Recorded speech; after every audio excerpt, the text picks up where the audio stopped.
يا رب لا تجعل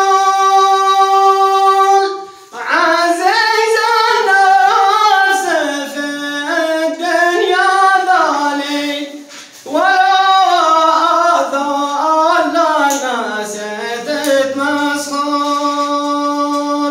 على أسيادها.